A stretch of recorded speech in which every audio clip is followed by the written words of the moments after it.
Very good morning to you all, my dear students of class 9. In the last video, we discussed the local self-government and the topic was the district level Jila Parishad. Today, we are going to learn the next chapter, sixth chapter, that is urban local self-government, and we have to read some of the topics in this chapter. So we will strictly follow the syllabus only. Okay, so before coming on the topic, let's understand what is urban local self-government, and after that we will cover the today's topic. So urban local self-government. Local self-government. What is local self-government? The management of local affairs by the representatives of the locality themselves is called local self-government. Okay. Urban means city or town. So local self-government works in rural areas also, that we have discussed in the last chapter, and local self-government works in urban areas also, that we will look today. Okay. The history of local self-government is very old. From the very beginning, local self-government was there. Okay. In villages, the affairs were taken care of by the panchayats. But at that time, the power was not given to the local government. There was lack of funds. There was no election to elect the candidate. So the body was there, but power was not given. Okay. And during the British period, Lord Ripon,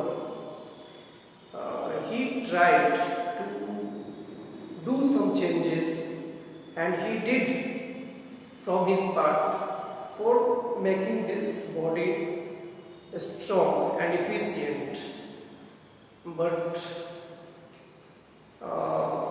it was not as strong as it is today, apart from the effort that was put by Lord Ripon. So after getting the independence, we became serious towards this local self-government, and not just after the independence, because there were many issues, there were many challenges. India just became free. So there were many challenges. So one by one, our country, our government was tackling the different problems. In 1992, by the 74th amendment in the Constitution, 73rd amendment in 1992, it was done, and the rural local self-government was introduced in the Constitution. And by the 74th amendment in the Constitution, urban local self-government, this body was formed, and this is in the 12th schedule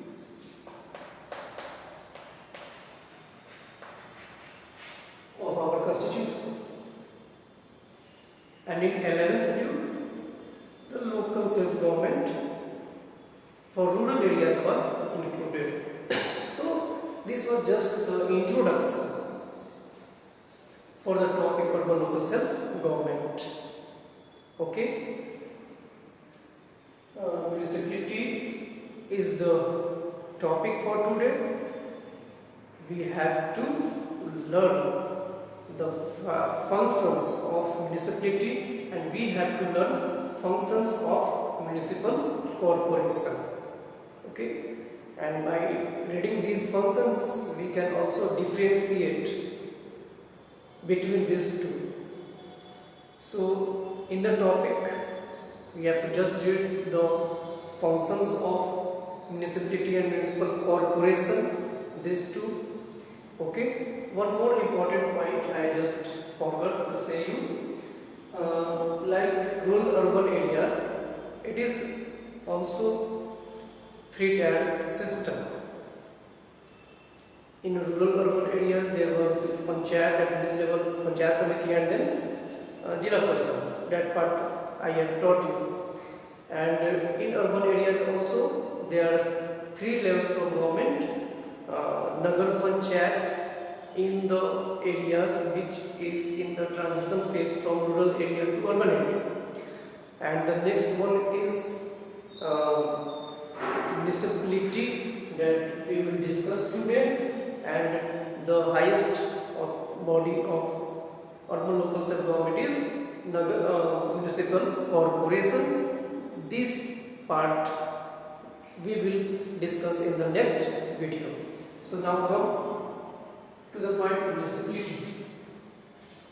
Three-tier municipal corporation, under which municipality and then Nagar Panchayat. So this part we are covering today, municipality. Municipality is also known by other names. It is also called Nagar Palika,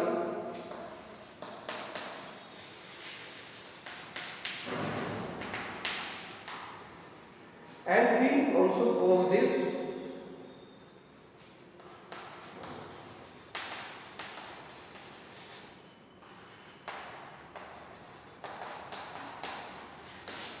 municipal committee. So these are the names: municipality, Nagar Palika, municipal committee.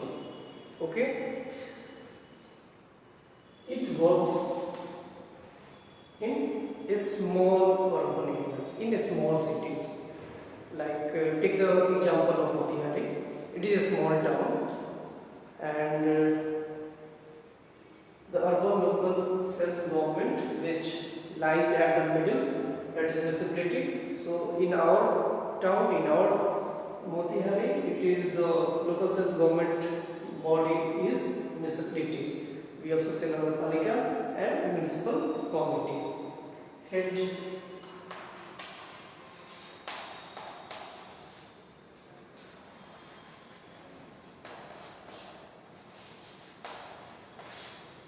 chairperson, chairman, actually the head is called chairman, and okay, now we are coming to the topic, what are the functions.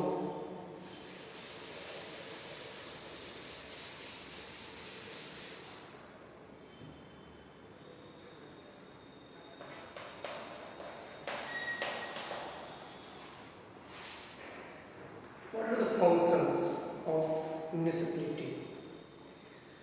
There are two kinds of functions actually. One is called obligatory and the other is called discriminatory. Obligatory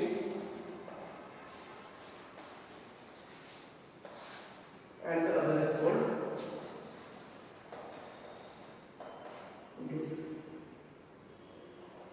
optional. We also call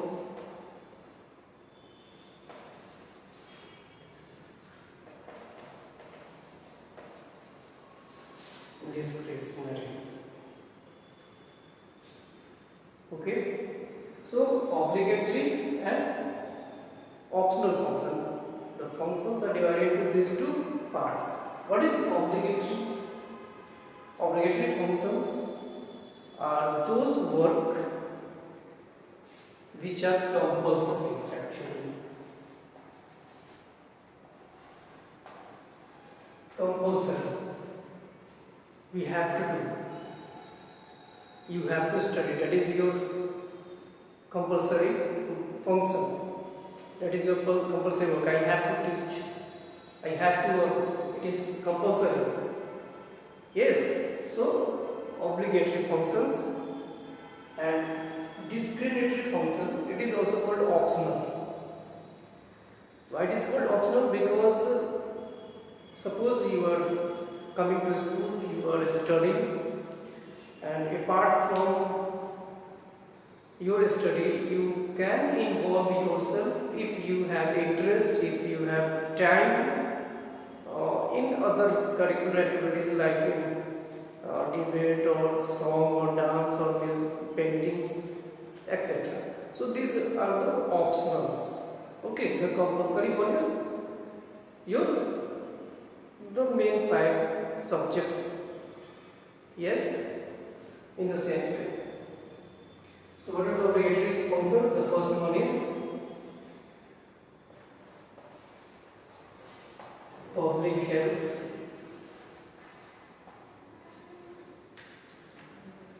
and sanitation.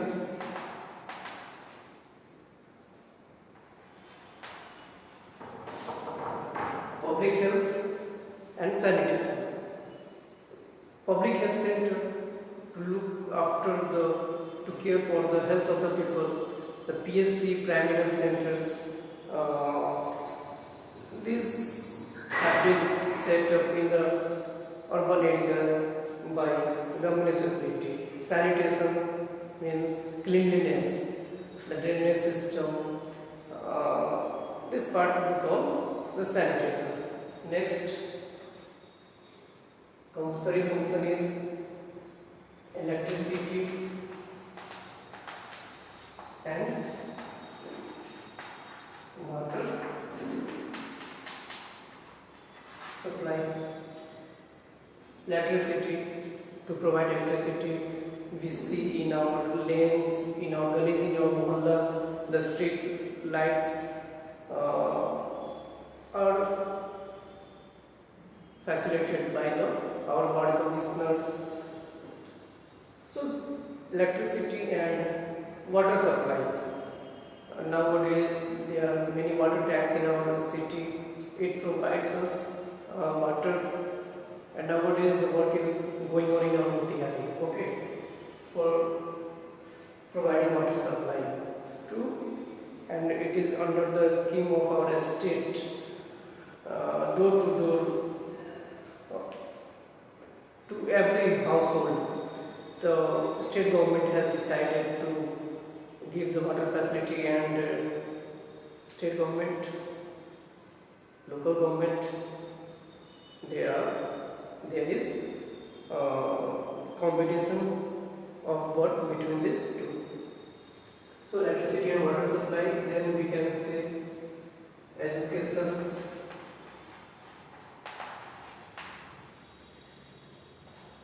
roads, registration,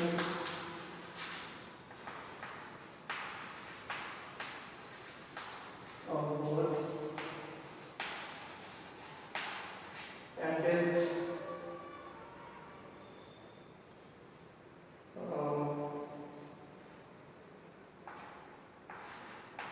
construction of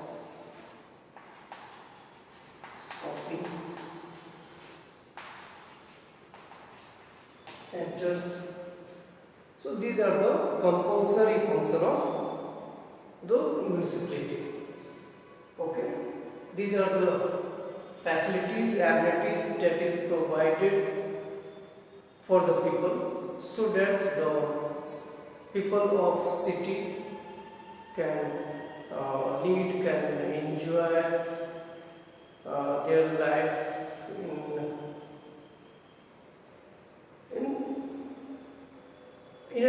a usual way. Okay. Now we are coming to the optional or the discretionary function. It is if the fund is not available. If the fund is not available, the municipality is not supposed to do these tasks. That's why it is called optional. If the fund is there, the municipality can do these tasks also that we are going to cover. And if there is lack of fund, there is no any obligation that they have to do. Okay.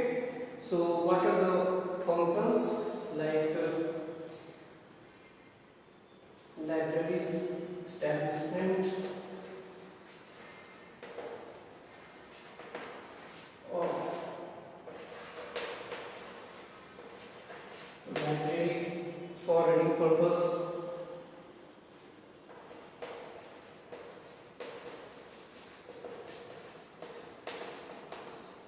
transport facility can also be provided by the municipality.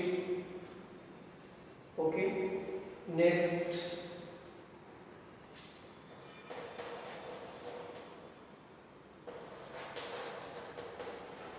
maintaining parks, gardens. Last one is municipality can also plant trees at public places. So these are the functions which are also the responsibility of municipality, but they are not answerable if these facilities are not in our city, because they can just say at due to the fund, lacking of fund, we are not providing you. But these are the essential functions. They have to provide these facilities to the people of its city to lead a comfortable life actually. Okay. So today we have covered this, and in next video we will discuss the municipal corporation. Okay. And then we will differentiate between these two bodies. So that was for today on. I hope you will be understood and you will be enjoyed the class. Thank you and have a nice day.